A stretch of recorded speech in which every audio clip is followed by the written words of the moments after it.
Chers amis internautes, vous apprendrez parfois dans la douleur que le monde regorge de masques bien plus que de visages sincères. Nombreux sont ceux qui dissimulent le vrai visage sous le vernis de l'hypocrisie, travestissant leurs intentions derrière des sourires fins et des paroles enjôleuses.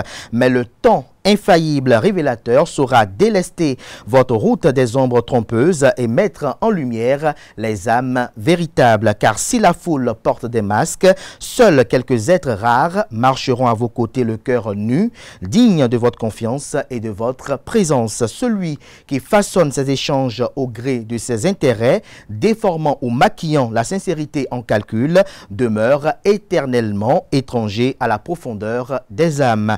Car l'opportunisme prisonnier de son propre jeu n'effleure jamais la surface des cœurs, là où seule l'authenticité et l'abandon tissent des liens véritables. Bonjour à toutes et à tous, bon réveil matinal, bienvenue sur Free Matin, ce rendez-vous matinal d'information, d'analyse et de divertissement sur ESAE TV. À suivre d'un instant à l'autre la une des journaux que j'aurai à vous présenter avec beaucoup de plaisir et d'émotion afin que vous vous imprégniez des différents sujets qui constituent l'actualité au Bénin au petit matin de ce mardi 18 mars 2025.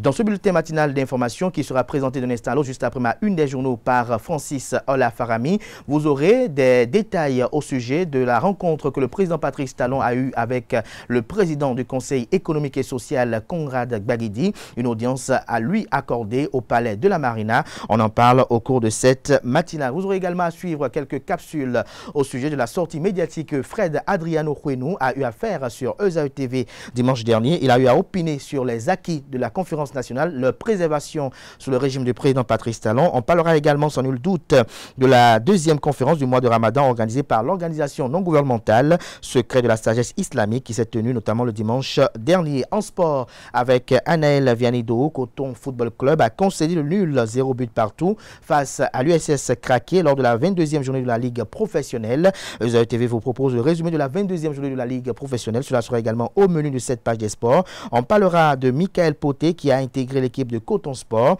Cela sera également au menu de sa présentation et Colombe Taekwondo se prépare pour la deuxième édition du tournoi de l'unité de Taekwondo.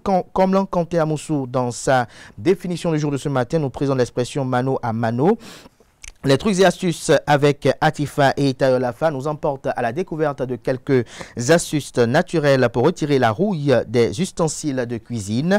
Les prévisions astrologiques avec Nansirine Nike Fatoumbi en croit le message des astres recueillis pour vous, chers amis internautes.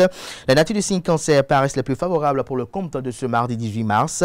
Natifs du signe, vos efforts seront enfin récompensés. Saisissez toutes les opportunités qui se présenteront à vous avec confiance et détermination. Voilà un peu la trame de cette matinale du jour. Chers amis internautes, juste après l'instant pub qui vous vante les mérites de l'école supérieure d'administration, d'économie, de journalisme et des métiers de l'audiovisuel ESA. Juste après ceci, on se retrouve pour parcourir ensemble les unes de ce matin. La définition du jour avec Komlan Kanté Amoussou. Bonjour. Bonjour Kader. Merci d'être là ce matin. Très beau costume. Merci. Merci également à vous, Atifa et Itayolafa, d'être là ce matin. Bonjour. Bonjour. Merci. Ce matin, l'expression à découvrir, c'est mano à mano. Effectivement, amis internautes, bonjour, mano à mano. Enfin, on le décrit comme une expression, comme une compétition, j'allais plutôt dire, directe ou un conflit entre notamment deux personnes. C'est un mot qui vient de l'anglais où il signifie littéralement corps à corps. Mano à mano vient de la tauromachie qui est un type de duel entre deux matados. Un exemple très rapidement, une vive rivalité s'est développée entre Gaza et El Soldado, le soldat bien sûr en espagnol. Et ils ont eu l'honneur de se battre mano à mano, c'est-à-dire corps à corps dans une salle plutôt comblée de personnes, qui signifie qu'ils sont des apprentis en réalité, mais ils ont eu l'honneur de se battre corps à corps dans cette salle. Amis internautes, en partie à cause du fait que le mot espagnol mano à mano ressemble au mot anglais homme man, bien sûr. Certaines personnes supposent que mano à mano est une expression ou encore quelque chose qui est proche d'un homme et qui souvent, quand ils utilisent cette expression, la disent qu'ils parlent d'homme à homme, c'est-à-dire man à man. Et voilà, c'est tout pour l'expression de ce matin. Merci à vous pour votre présentation. Vous restez là jalousement pour suivre Atifa Itayolafa pour les trucs et astuces.